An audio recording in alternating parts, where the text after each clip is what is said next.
Magandang hapon, narito na nga ang pinakahuli sa ating minomonitor na si Bagyong Kerubin.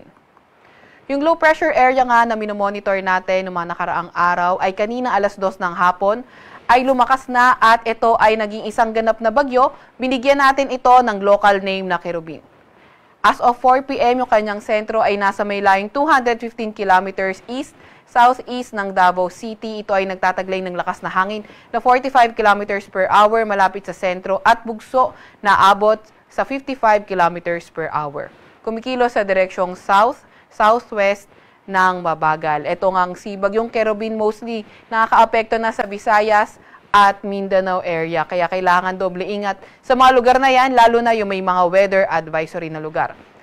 Maliban nga dito kay Kerubin, itong shear line patuloy pa rin na nagpapaulan sa Quezon at Bicol Region at itong northeast monsoon o amihan, patuloy pa rin yung pagpapaulan sa area ng Cagayan Valley, Cordillera Administrative Region, pati na nga rin sa may Aurora.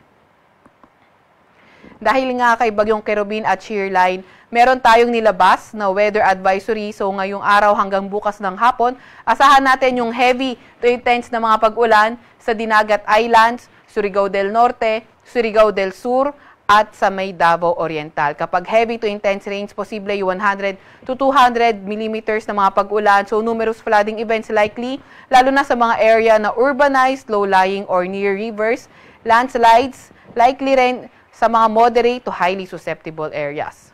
Meron din tayo nakataas na moderate to heavy na mga pag-ulan sa Quezon, Bicol Region, sa may Eastern Visayas, Agusan del Norte, Agusan del Sur, Davao de Oro, Davao del Norte, Davao del Sur at Davao Occidental. Kaya doble ingat pa nga rin sa ating mga kababayan na nakatira sa mga landslide at flood-prone areas.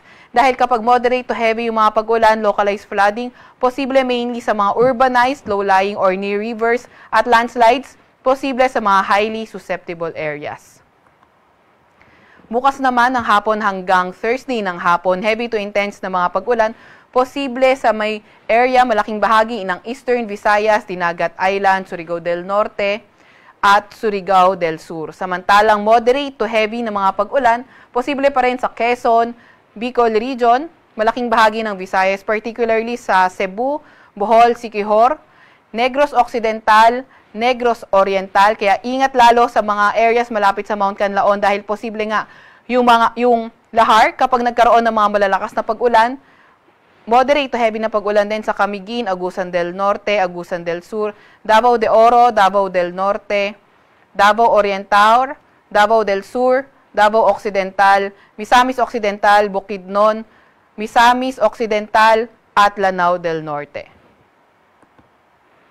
Moderate to heavy din na mga pag-ulan, posible pa nga rin sa malaking bahagi ng Eastern Visayas, Dinagat Islands, Surigao del Norte at Surigao del Sur. Samantalang posible pa rin yung moderate to heavy na mga pag-ulan sa may Quezon, Bicol Region, malaking bahagi pa nga rin ng Visayas, particularly sa Bohol, Cebu, Negros Occidental, Negros Oriental, Siquijor, Camiguin, Agusan del Norte, Agusan del Sur, Misamis Oriental, Bukidnon, Misamis Occidental, Lanao del Norte, pati na rin sa may Davao Oriental. Kagaya nga ng nabanggit natin, ingat, lalo na sa ating mga kababayan na nakatira na sa malapit sa Mount Canlaon dahil nga kapag nagkakaroon ng mga malalakas na mga pag-ulan, hindi ruled out yung possibility ng lahar. Para sa mas detalyadong impormasyon ng weather advisory, pwedeng bisitahin ang aming website, pagasa.dost.gov.ph.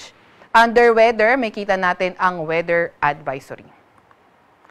Dahil pa nga rin dito kay Bagyong Kerubin, meron tayong nakataas. Ang pinakamataas sa kasalukuyan ay signal number 1 sa Davao Oriental.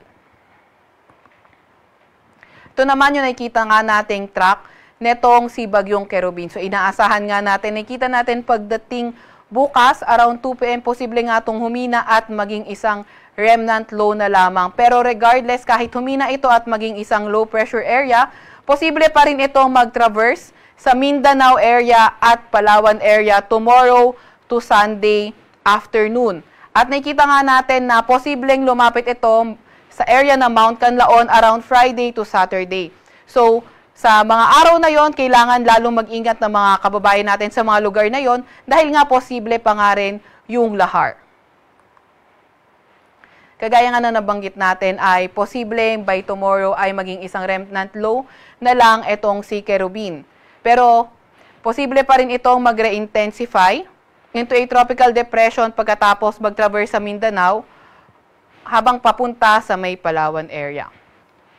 At also, kagaya nga na nabanggit natin, regardless nga kung maging isa na lamang tong low pressure area, kapag tinawid naman nito yung area ng Mindanao, malalakas na pag-ulan, posible pa nga rin katulad nga ng nabanggit natin sa ating weather advisory.